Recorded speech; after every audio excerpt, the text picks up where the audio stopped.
فاعوذ باللہ من الشیطان الرجیم بسم اللہ الرحمن الرحیم وأوفوا بعہد اللہ اذا عاہدتم ولا تنقضوا الایمان بعد توکیدها۔ اللہ تعالیٰ نے آیت نمبر 91 14واں پارہ سورہ نحل، اللہ تعالیٰ نے فرمایا اپنے وعدے کو پورا کرو جو تم وعدہ کر چکے ہو، اور ولا تنقضوا الایمان بعد توکیدها، اور وعدے کو مضبوط کر لینے کے بعد پھر اپنے وعدے کو ہرگز توڑو نہ۔ وَقَدْ جَعَلْتُمُ اللَّهَ عَلَيْكُمْ كَفِيلًا، اس وعدے کی مضبوطی اور اللہ سے جو عہد و پیمان ہے اور جو تم کہہ چکے ہو اس پہ اب پکے ہو جاؤ۔ ان اللہ یعلم ما تفعلون، جو بھی تم کر رہے ہو اللہ اس کو جانتا ہے، اس کے علم میں، لہذا اپنے وعدے پر مضبوط ہو جاؤ۔ وَلَا تَكُونُوا كَالَّتِي نَقَضَتْ غَزْلَهَا، تم اس نادان عورت کی طرح نہ ہو جاؤ جس نے اپنا سوت بنایا اور اس کو پھر تار تار کر دیا۔ اس نادان عورت کی طرح نہ ہو جاؤ جس نے سوت بنا کر پھر اس کو تار تار کر دیا۔ ایسے نہ ہو جاؤ کہ محنت کے بعد پھر اپنی محنت پر ہی پانی پھیر دو، ایسا ہرگز نہ کرو۔ اس ندان عورت کی طرح نہ ہو جو جنہیں سوتر کتیا، سوتر بنایا تے سوتر بنان تو بعد بڑی محنت دے رات چرخا اور اس روئی نو بنا کے تے چرخے تے لے آ کے پھر ساری رات دن محنت کر کے بنا کے تے پھر اپنے ہاتھ نال بنا کے اس سوتر نو پھر ٹکڑے ٹکڑے کر دیتے۔ اس ندان عورت کی طرح تسی نہ ہو جانا۔ اہل کتاب تم تو اس انتظار میں تھے کہ کب عرب میں وہ نبی آئیں اور ہم اس نبی کا کلمہ پڑھیں۔ اب وہ اگر آ ہی گئے ہیں تو اب تم کس لیے اس بنائی گئی چیز کو، منصوبے کو ٹکڑے ٹکڑے کر رہے ہو؟ اب نبی علیہ السلام آ گئے تو کس طرح تمہارے اندر کیوں حسد آ گیا ہے؟ اے یہود و نصارہ، تم کیوں اس آگ میں آگ بگولا ہو رہے ہو کہ نبی علیہ السلام جس انتظار میں تھے کہ وہ آئیں، تو پہلے تم دیکھتے نہیں کہ اللہ نے 2000 سال نبوت جو ہے تمہارے گھر میں رکھی۔ اب اللہ تعالیٰ نے اگر بنی اسماعیل میں سے اپنے نبی کو چن ہی لیا ہے تو تمہیں کیا وجہ کیا؟ تو وہ اس پریشانی میں تھے کہ کیوں یہ آخر ہوا ہے، اور بنی اسماعیل میں سے کیوں نبی؟ پہلے تو کہہ رہے تھے کہ وہ انتظار تھی، تورات انجیل اور اہل کتاب بھی ان کو بتاتے تھے کہ وہ نبی عرب میں آنے والے ہیں، تو اب اگر وہ آگے ہیں تو تم کیوں جھٹلا رہے ہو؟ کیا وجہ کیا؟ یہ تو بتاؤ۔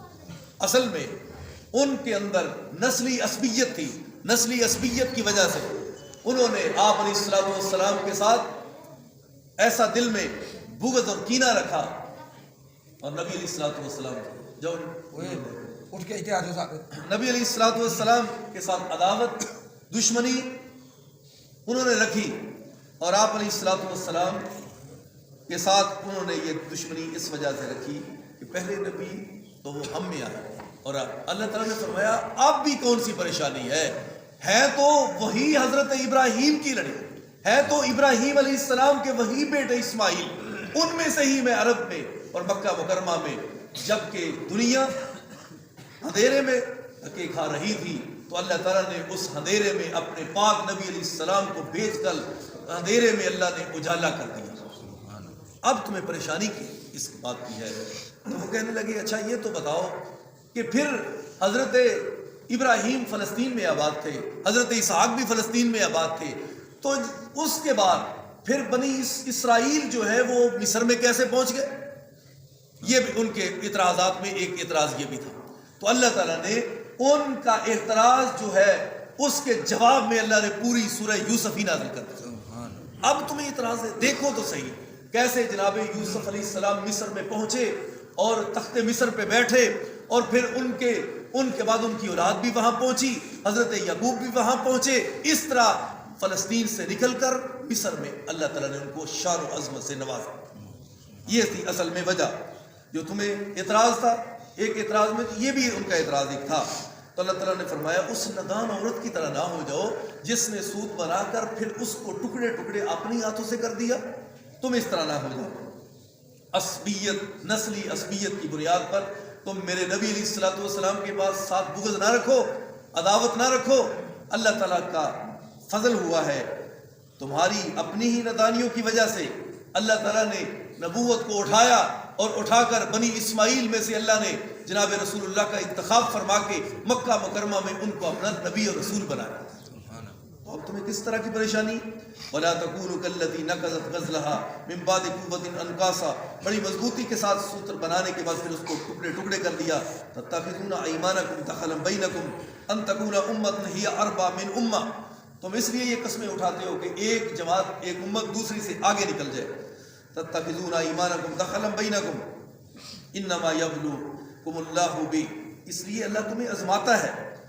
وَلِيُبَيِّنَنَّ لَكُمْ يَوْمَ الْقِيَامَةِ مَا كُنْتُمْ فِيهِ تَخْتَلِفُونَ. اور اللہ تعالیٰ ہر چیز واضح کر دے گا. قیامت کا دن ہوگا جس میں تم آپ جھگڑ رہے ہو اختلاف کر رہے ہو تو اللہ تعالیٰ قیامت کے دن یہ ساری چیزیں عیاں کر دے گا واضح کر دے گا جن میں تم اب اختلاف کرتے ہو.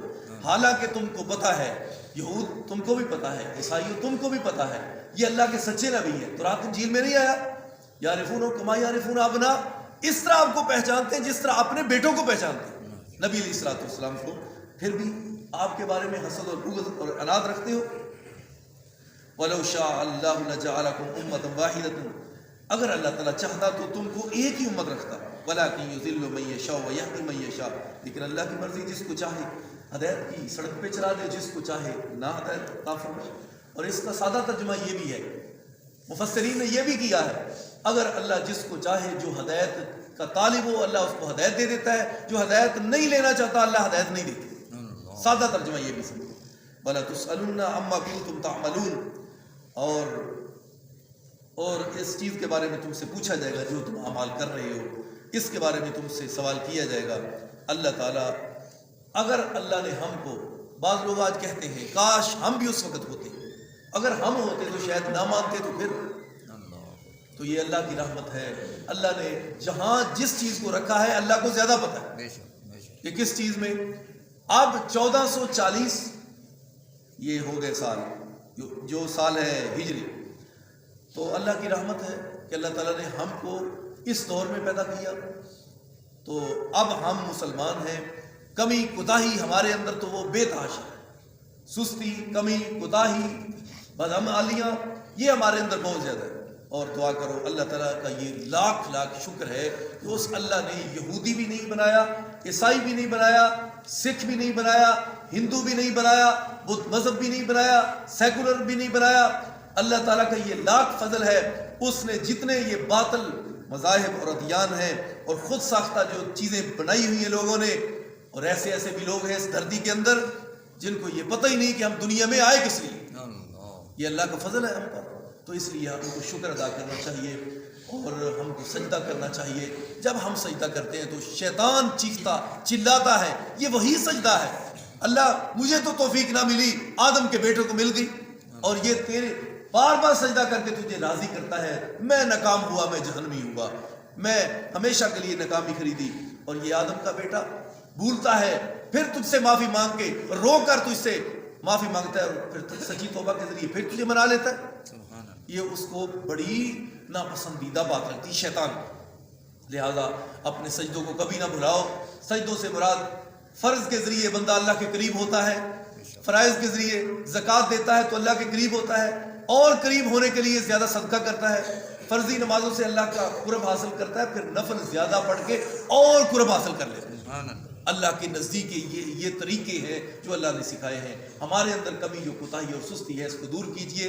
اللہ کے قریب آ جائیں اور اپنے اعمال کو درست کیجئے. کوئی پتہ نہیں یہ زندگی تو عارضی اور مختصر ہے.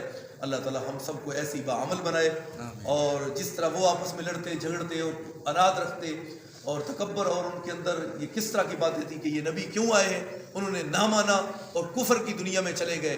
اللہ تعالیٰ ہم سب پہ رحم فرمائے اور اللہ تعالیٰ ہم کو جو اللہ نے نبی عطا کیے ہیں قرآن عطا کیا ہے اور آخری نبوت کا اللہ تعالیٰ نے ہم کو پیرو بنایا ہے. اللہ تعالیٰ ہم سب کو صحیح وحی الہی جو آسمان سے اللہ نے نازل کی اس پہ عمل کی توفیق عطا فرمائے.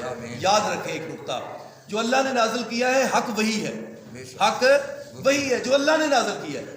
یہ نقطہ کبھی نہیں بھولنا. جو اللہ نے نازل ہی نہیں کیا وہ حق ہو سکتا نہیں. بس اس نقطے کو نہیں بھولنا. جب یہ سمجھ آ جائے گا تو پھر کوئی دنیا کا بندہ کبھی آپ کو ادھر ادھر نہیں گمراہ کر سکے.